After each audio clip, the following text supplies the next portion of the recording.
Hi കൂട്ടുകാരെ, നമുക്കിന്നൊരു special കറി ഉണ്ടാക്കാം. സ്പെഷ്യൽ എന്ന് വെച്ചാൽ ബീഫ് കറി. അപ്പോൾ അതിന് എന്തൊക്കെയാണ് വേണ്ടതെന്ന് അറിയാമല്ലോ.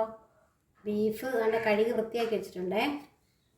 പിന്നെ നമ്മൾ ചെറിയ ഉള്ളിക്കകത്താണ് ചെയ്യുന്നത്. അതെടുത്ത് വെച്ചു വൃത്തിയാക്കി.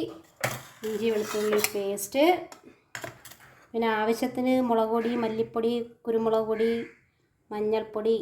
ഇതിൻ്റെയൊക്കെ അളവ് നിങ്ങൾക്ക് അറിയാമല്ലോ, ഞാൻ പറയണ്ടല്ലോ. എന്നൊക്കെ അടിപൊളിയായിട്ട് ചെയ്യുന്നതായിരിക്കും എല്ലാവരും. എന്നാലും നമ്മൾ ചെയ്യുന്ന രീതി പറയുന്നതാണേ. വേണ്ട പച്ചമുളക് കട്ട് ചെയ്ത് വെച്ചു. പിന്നെ തേങ്ങാക്കൊത്ത്, ഇതൊക്കെ ഓപ്ഷണലാണ്, വേണമെങ്കിൽ ഇട്ടാൽ മതി. പിന്നെ നമ്മുടെ കറിവേപ്പില. അപ്പോൾ ഇത്രയും സാധനങ്ങളാണ് കറിക്ക് വേണ്ടത്. ഓക്കെ. പിന്നെ നമ്മുടെ കറിക്ക് വേറെ പ്രത്യേകതയുണ്ട്. എന്താണെന്നറിയാമോ? നമ്മൾ വിറകടുപ്പിലാണ് വെക്കുന്നത്. കണ്ടേ, അടുപ്പ് കത്തിച്ചു, പാത്രം ചൂടായിട്ടുണ്ട്. നമുക്കതിലേക്ക് കുറച്ച് വെളിച്ചെണ്ണ ഒഴിച്ചു കൊടുക്കാം. ഇനി നമുക്ക് ഇതിലേക്ക് കുറച്ച് കടുക് ഇട്ട് കൊടുക്കാവേ.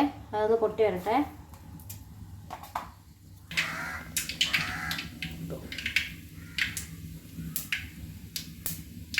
കടുക് പൊട്ടി വന്നിട്ടുണ്ട്. നമുക്ക് അതിലേക്ക് കറിവേപ്പില ഇട്ട് കൊടുക്കാം. കറിവേപ്പില ഇട്ട് കൊടുത്തു. ഇനി നമുക്ക് അതിലേക്ക്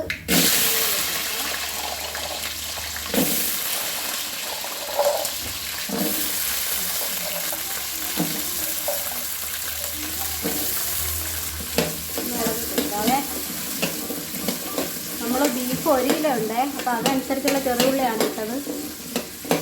അപ്പോൾ ഉള്ളി ഒന്ന് വഴണ്ട് വരെ നമുക്ക് ഇച്ചിരി ഉപ്പിട്ട് കൊടുക്കുക. ഉള്ളി കിടന്നൊന്ന് വഴണ്ട് വരട്ടെ കേട്ടോ. ഇനി നമുക്ക് ഇതിലേക്ക് ഇഞ്ചി വെളുത്തുള്ളി പേസ്റ്റ് ഇട്ട് കൊടുക്കാം.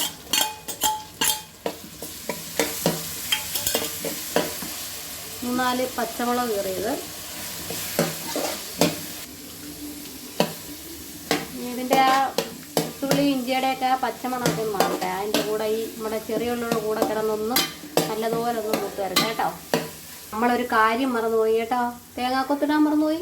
അതുകൊണ്ട് നമുക്ക് ഇനി ഇട്ട് കൊടുക്കാം കേട്ടോ. ഇവിടെ ഉള്ളി വഴണ്ട് വന്നിട്ടുണ്ട്. നമുക്കിനി ഇതിലേക്ക് 3 ടേബിൾ സ്പൂൺ മുളക് പൊടിയേ.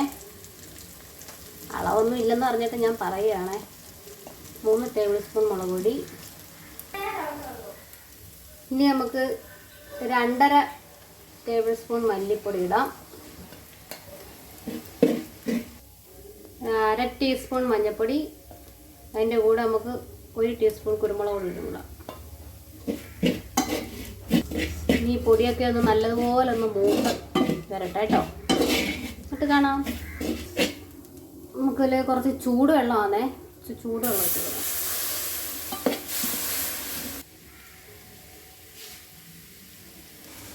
നമുക്കതിലേക്ക് കഴുകി വെച്ചിരിക്കുന്ന ബീഫ് ഇട്ട് കൊടുക്കാവേ.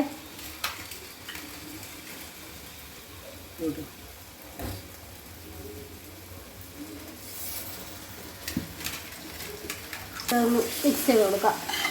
അരപ്പുമായിട്ട് ഇതൊന്ന് മസാലയായിട്ട് ഈ ബീഫൊന്ന് പരട്ടെ കേട്ടോ. നല്ല സെറ്റായി വേണം.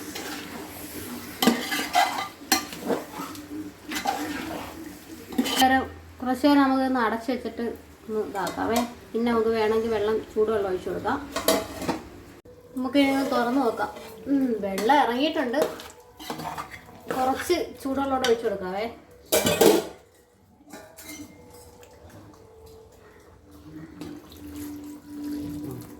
മതിയാവും. മസാല ഇടണം. അതുകൊണ്ട് ഗരം മസാലയാണേ, നമ്മൾ പൊടിച്ച മസാലയാണേ. മറ്റേ മീറ്റ് മസാല നമ്മൾ ഇടുന്നില്ല കേട്ടോ. ഇട്ട് കൊടുക്കുക. പിന്നെ നമുക്ക് തിളച്ചിട്ട് ഉപ്പുണ്ടോ നോക്കിയിട്ട് നമുക്ക് ഇട്ട് കൊടുക്കാം കേട്ടോ. ഇനി ഇതിൽ നിന്ന് 2-2.5 മാക്സിമം പോയാൽ 3 മണിക്കൂർ വേവട്ടെ. അടച്ച് വെച്ച് കൊടുക്കാം.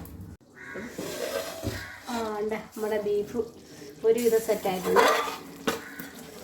ഇതല്ലേ, ഈ പരുവത്ത് വേണമെങ്കിൽ നമുക്ക് എടുക്കാം.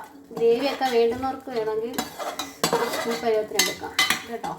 നമുക്ക് ഇവിടെ ഇച്ചിരി കൂടെ ഒന്ന് ഫ്രൈ ആവണം. അപ്പോൾ കുറച്ച് നേരം വെച്ചേക്കാട്ടെ. നമ്മുടെ ബീഫ് കറി റെഡി.